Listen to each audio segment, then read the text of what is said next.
अस्सलाम वालेकुम। उम्मीद है आप सब खैरियत से होंगे।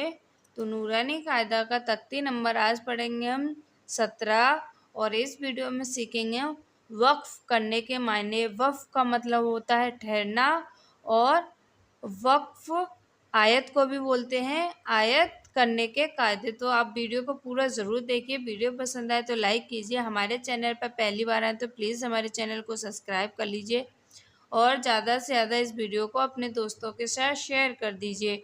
अगर आपने हमारी अभी तक पिछली वीडियो नहीं देखी हो तो उनका भी लिंक मैं नीचे डिस्क्रिप्शन बॉक्स में दे दूँगी, वहाँ से आप चेक कर सकते हैं।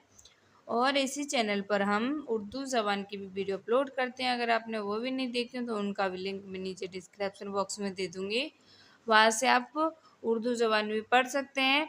तो आइए हम इस वीडियो को शुरू करते हैं। अऊज़ु बिल्लाहि मिनश शैतानिर रजीम।